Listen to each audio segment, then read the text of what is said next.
নমস্কাৰ বন্ধুসকল আপোনালোকক এডুকেশ্যন ফৰ অসম চেনেলটোলৈ প্ৰথমতে স্বাগতম জনাইছোঁ অসম টেটৰ বাবে সমাজ বিজ্ঞানৰ আজি 2 নম্বৰ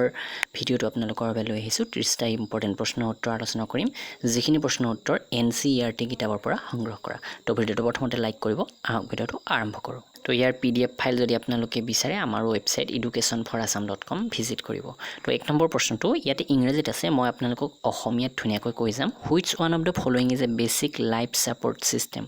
তো এটা মৌলিক জীৱন সহায়ক প্ৰণালী বুলি কৈছে তলৰ কোনটো তো ইয়াতে চাৰিটা অপচন দিছে music system environment transportation none of this তো ইয়াৰে যেটো মৌলিক হয় জীৱন সহায়ক প্ৰণালী হেতু হৈছে এনভায়ৰনমেন্ট অৰ্থাৎ পৰিবেশ 2 নম্বৰটো which one of the following is created by nature তো প্ৰকৃতিয়ে তলৰ কোনটো সৃষ্টি কৰিছে তো ইয়াতে তিনিটা অপচন দিয়া হৈছে কাৰ স্কুটাৰ বাস এইবিলাক প্ৰকৃতিয়ে সৃষ্টি কৰা নহয় এইবিলাক মানুহে সৃষ্টি কৰা মাউন্টেন ৰিভাৰ আৰু ট্ৰিজ তো এইটো অপচন বিটো ইয়াৰ শুদ্ধ উত্তৰ অৰ্থাৎ পৰ্বত নদী গছ-গছনি এইবিলাক প্ৰকৃতিৰ সৃষ্টি আৰু 3 নম্বৰ যেটো আছে ৰোড বুকস পেন কপি এইবিলাক মানুহে সৃষ্টি কৰা বা মানৱ নিৰ্মিত বুলি ক'ব পাৰো ইয়াৰ পিছতে the domain of water is referred to তো পানীৰ ক্ষেত্ৰটো কি হিচাপে উল্লেখ কৰা হৈছে তো পানীৰ যি এলেকা হেতু হাইড্ৰোস্ফিয়াৰ লিথোস্ফিয়াৰ এটমস্ফিয়াৰ বায়োস্ফিয়াৰ ইয়াৰে শুদ্ধ উত্তৰটো হৈছে হাইড্ৰোস্ফিয়াৰ বা জলমণ্ডল বুলি কোৱা হৈছে পানীৰ যি এলেকা আছে তাক what do plant and animal kingdom make together তো উদ্ভিদ আৰু প্ৰাণী জগতে একেলগে কি প্ৰস্তুত কৰে বা কি সৃষ্টি কৰে বায়োস্ফিয়াৰ হাইড্ৰোস্ফিয়াৰ এটমস্ফিয়াৰ অল অফ দিস চাৰিটা অপচন আছে আৰু তাৰে ভিতৰত শুদ্ধ উত্তৰটো হৈছে বায়োস্ফিয়াৰ অৰ্থাৎ জৈৱ মণ্ডল ইয়াৰ পিছতে which one of the following animal is called the ship of the desert তলৰ কোনটো জন্তুক মৰুভূমিৰ জাহাজ বুলি কোৱা হৈছে তো মৰুভূমিৰ জাহাজ বুলি কোৱা হৈছে কেমেল অৰ্থাৎ উট গট কাউ ডগ এইবিলাক নহয় ইয়াৰ পিছতে when is the world environment day celebrated every year যথেষ্ট ইজি প্ৰশ্ন প্ৰতি বছৰে বিশ্ব পৰিৱেশ দিৱস কেতিয়া উদযাপন কৰা হয় তো ইয়াৰ শুদ্ধ উত্তৰ সকলোৱে জানে 5 জুনত এই দিৱসটো উদযাপন কৰা হয় who interact with the environment and modify it according to their needs তো ইয়াতে কৈছে যে কোনে বা কিহে পৰিৱেশৰ সৈতে বাৰ্তালাপ কৰে আৰু তেওঁলোকৰ প্ৰয়োজনীয়তা অনুসৰি ইয়াক সংশোধন কৰে হিউম্যান বিংছ চাৰিটা অপচন আছে তো এই চাৰিটা অপচনৰ ভিতৰত মানুহে এই কাৰ্যটো কৰে পৰিৱেশৰ লগত বাৰ্তালাপ বা যি ধৰণৰ প্ৰয়োজনীয়তা হেমতে সংশোধন কৰি ল'ব পাৰে মানুহে which one of the following is not a threat to environment তলৰ কোনটো পৰিৱেশৰ বাবে এটা ভাবুকি নহয় গ্ৰোইং পপুলেশ্যন গ্ৰোইং প্লান্ট গ্ৰোইং ইন্ডাষ্ট্ৰিজ বৰ্ধিত জনসংখ্যা বৰ্ধিত উদ্ভিদ বা বৰ্ধিত ইন্ডাষ্ট্ৰি এইকেটাৰ ইন্ডাষ্ট্ৰি বা উদ্যোগ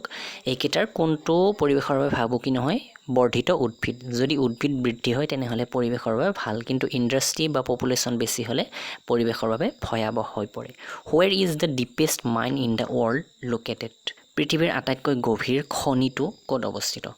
তো ইয়াতে এইটো হৈছে শুদ্ধ উত্তৰটো সাউথ আফ্ৰিকা অৰ্থাৎ দক্ষিণ আমেৰিকাত সাউথ আফ্ৰিকা একচুয়ালি দক্ষিণ আফ্ৰিকাত এই deepest mine to অৱস্থিত ইয়াৰ লগে লগে ইয়াৰ প্ৰশ্নটো আছে the depth of the deepest mine in South Africa is South Africa যেটো আটাইতকৈ গভীৰ খনি আছে হেইটোৰ গভীৰতা কিমান 4 কিলোমিটাৰ গভীৰতা এই খনিটোৰ তো এইবাৰ প্ৰশ্নটো cartographer is a person who makes cartographer সেইজন যিয়ে কি নিৰ্মাণ কৰে কাৰ্টুন কেৰিকেচাৰ মেপছ বা এইবোৰৰ এটাও নহয় মেপ মানে মানচিত্ৰ যিয়ে প্ৰস্তুত কৰে সেইজনে হৈছে কাৰ্টোগ্ৰাফাৰ বা মানচিত্ৰকাৰ অসমীয়াত in which century Babur used Hindustan to describe geography of subcontinent কোন শতিকাত বাবৰে উপমহাদেশৰ ভূগোল বৰ্ণনা কৰিবলৈ হিন্দুস্তান শব্দটো ব্যৱহাৰ কৰিছিলে তো ইয়াতে 16 শতিকাত ব্যৱহাৰ কৰিছিলে তেওঁ এইটো তো ইয়াতে চাব পৰিৱেশ বিজ্ঞান বুলি কওঁতে বহুখিনি তথ্য আহি পৰে ৰাজনীতি ভূগোল বুৰঞ্জী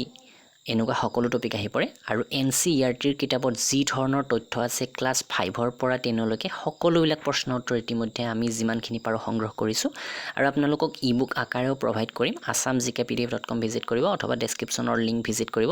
তাৰোপৰি যিসকলে কিনিব নোৱাৰে তেওঁলোকে আমাৰ ভিডিঅ'ত সকলো পাব লগতে আমাৰ ৱেবছাইট educationforassam.com ভিজিট কৰিও এইবিলাক আপোনালোকে কুইজ হিচাপে বা PDF হিচাপে ডাউনলোড কৰি ল'ব পাৰিব ফ্ৰীতে Why do historians today have to be careful about terms in the past? তো ইয়াতে কোৱা হৈছে যে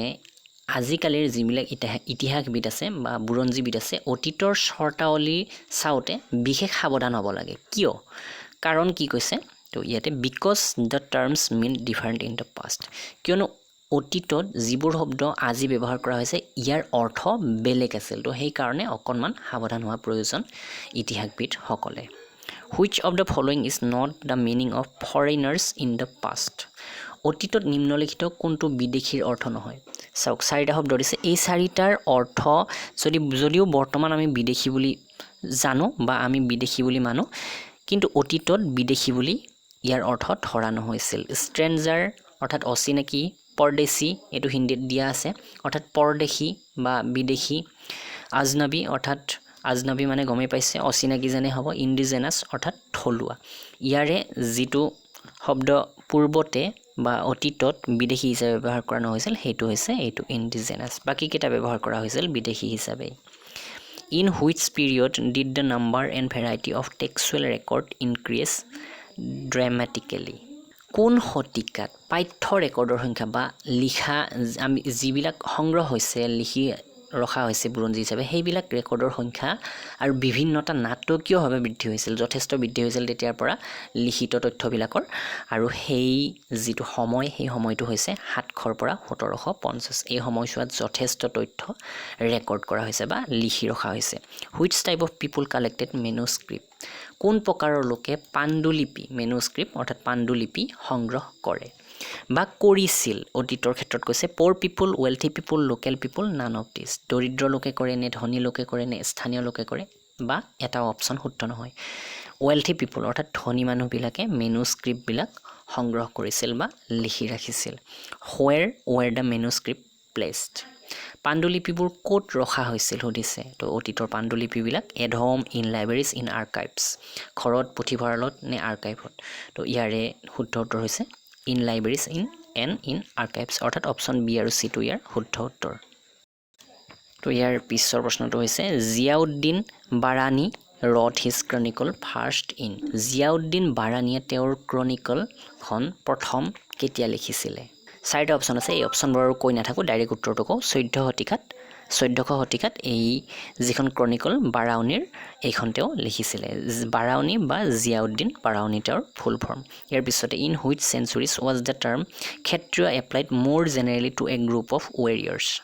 কোন শতিকাত ক্ষত্ৰিয় শব্দটো সাধাৰণতে যুদ্ধাৰ এটা গোটৰ বাবে অধিক প্ৰয়োগ কৰা হৈছিল অষ্টম between the 8th and 14th century অষ্টম আৰু চতুৰ্দশ শতিকাৰ মাজত এই ক্ষত্ৰিয় শব্দটো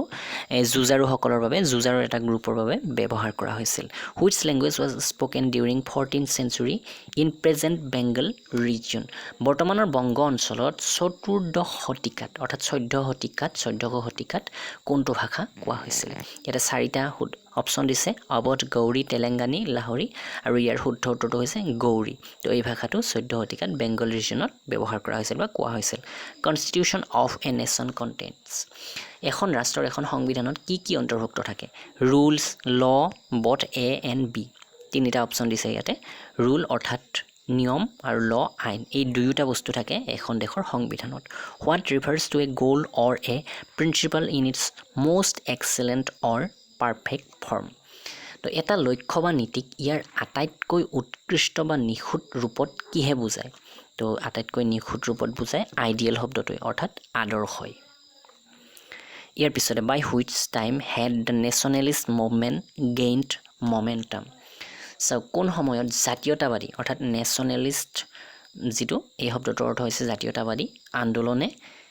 গতি লাভ কৰিছিল তো জাতীয়তাবাদী আন্দোলনে গতি লাভ কৰিছিল বিংশ শতিকাৰ আৰম্ভণিত বিগিনিং অফ 20th century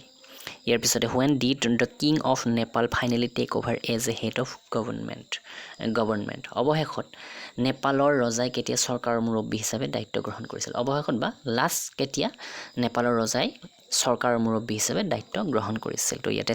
তিনিটা অপচন দিয়া হৈছে আৰু ইয়াৰ শুদ্ধ উত্তৰ হৈছে ফেব্ৰুৱাৰী 2005 চনত চৰকাৰৰ মুৰব্বী হিচাপে নেপালৰ ৰজাই দায়িত্ব গ্ৰহণ কৰিছিল state গভৰ্ণমেণ্টছ have authority to make rules on subjects of ৰাজ্য চৰকাৰৰ বিষয়বোৰৰ ওপৰত নিয়ম প্ৰস্তুত কৰাৰ কৰ্তৃত্ব কাৰ আছে ৰাজ্য চৰকাৰৰ যিবোৰ বিষয় আছে তো সেইবিলাকৰ ওপৰত যিটো কৰ্তৃত্ব তো সেইটো কাৰ আছে এটা চাৰিটা অপচন দিয়া আছে তো কিন্তু ইয়াতে এটা অপচনো শুদ্ধ নহয় তো ইয়াৰ বিষয়ে আমি ৰাজনীতি বিজ্ঞানত আলোচনা কৰিম আপোনালোকে ৰাজনীতি বিজ্ঞানৰ ভিডিঅ'বিলাক চাব বা আগন্তুক সমাজ বিজ্ঞানৰ প্ৰশ্নটো এইটো উত্তৰ পাই যাব who has a role to play in formation of government under universal adult suffrage ইয়াতে কৈছে যে সাৰ্বজনীন প্ৰাপ্তবয়স্ক ভোটাধিকাৰৰ অধীনত চৰকাৰ গঠনত কাৰ ভূমিকা আছে বাৰু তো এইটো আমি গমেই পাওঁ অল এডাল্টছ ইণ্ডিয়ান সকলো প্ৰাপ্তবয়স্ক ভাৰতীয়ৰ অধিকাৰ আছে চৰকাৰ গঠনত বিশেষ ভূমিকা আছে what kind of role citizens of India play in electing representative অৰ্থাৎ প্ৰতিনিধি নিৰ্বাচনৰ ক্ষেত্ৰত ভাৰতীয় নাগৰিকসকলে কেনে ধৰণৰ ভূমিকা পালন কৰে তো ইয়াতে কেনে ধৰণৰ চাৰিটা অপচন দি আছে ইনডাইৰেক্ট অৰ্থাৎ পৰোক্ষ নো ৰুল কোনো ৰুল নাই বুলি কৈছে কোনো ভূমিকাই নাই বুলি কৈছে 2 নম্বৰ অপচনটো 3 নম্বৰতে যিটো চি নম্বৰ ডাইৰেক্ট অৰ্থাৎ প্ৰত্যক্ষ আৰু ডিটো সাবমিছিভ অৰ্থাৎ আজ্ঞাবহ তো ইয়াৰ শুদ্ধ উত্তৰটো হৈছে প্ৰত্যক্ষ ভূমিকা পালন কৰে নাগৰিকসকলে প্ৰতিনিধি নিৰ্বাচনৰ ক্ষেত্ৰত ইয়াৰ পিছতে what refers to independent people in a Democratic form of government অৰ্থাৎ গণতান্ত্ৰিক স্বৰূপ স্বতন্ত্ৰ লোকসকলক কিহে বুজায় ডেম'ক্ৰেটিক ফৰ্ম অফ গভৰ্ণমেণ্টত যিবোৰ ইণ্ডিপেণ্ডেণ্ট বা স্বতন্ত্ৰ লোক আছে এইবিলাকৰ ক্ষেত্ৰত কোনটো শব্দই এইটো ভালদৰে বুজাইছে বা অৰ্থ প্ৰকাশ কৰিছে ছভাৰেইন শব্দটোই এইটো আটাইতকৈ ভালকৈ ৰিফাৰ কৰিছে ছভাৰেইন অৰ্থাৎ সাৰ্বভৌম শব্দটোৱে if A 13-year-old child is working in a factory what is it called যদি এটা শিশুৱে যিটোৰ 13 বছৰ হৈছে কাৰখানাত কাম কৰি আছে তেনেহ'লে এইটো কি বুলি কোৱা হ'ব ফ্ৰীডম টু এডুকেশ্যন নে চাইল্ড লেবাৰ তো এইটো যথেষ্ট ইজি প্ৰশ্ন চাইল্ড লেবাৰ অৰ্থাৎ শিশু শ্ৰমিক বুলি কোৱা হ'ব সেই শিশুজনক 14 বছৰৰ তলৰ হ'লে এনেকৈ কোৱা হয় which of the following are fundamental rights তো ইয়াতে চাৰিটা অপচন আছে right to equality right to freedom right against exploitation all of the above বা all of this তো অসমীয়াত ক'বলৈ গ'লে নিম্নলিখিত কোনটো মৌলিক অধিকাৰ প্ৰথমতে দিছে সমতাৰ অধিকাৰ দ্বিতীয়তে দিছে স্বাধীনতাৰ অধিকাৰ তৃতীয়তে শোষণৰ বিৰুদ্ধে অধিকাৰ আৰু 4 নম্বৰত যিটো দিছে ওপৰৰ গোটাইকেইটাই শুদ্ধ বুলি কৈছে সেইটোৱে হৈছে শুদ্ধ উত্তৰ অৰ্থাৎ right to equality right to freedom right against exploitation এই সকলোবিলাক মৌলিক অধিকাৰ বা ফাণ্ডামেণ্টেল ৰাইটত পৰে তো এইকেইটা আছিলে আজিৰ প্ৰশ্ন 30টা প্ৰশ্নৰ উত্তৰ আলোচনা কৰিলোঁ আপোনালোকৰ লগত আৰু অসম টেটৰ বাবে সম্পূৰ্ণ গাইডবুকখন যদি আপোনালোকে কিনিব বিচাৰে 150 টকাতে পাব সকলো টপিক পাব ডেছক্ৰিপশ্যনত লিংক দি দিছোঁ সেইখন ল'ব পাৰে আৰু মেথছৰ বাবে যিসকল দুৰ্বল তেওঁলোকে আমাৰ এই বেছিক মেথছৰ কোৰ্চটো কিনিব পাৰে মাত্ৰ 129 টকা 12টা চেপ্টাৰ আপোনালোকে ধুনীয়াকৈ অসমীয়াতে শিকিব পাৰিব তো assam gk pdf.com ভিজিট কৰিব ইয়াৰ কাৰণে অথবা ভিডিঅ'ৰ ডেছক্ৰিপশ্যন চেক কৰিব ধন্যবাদ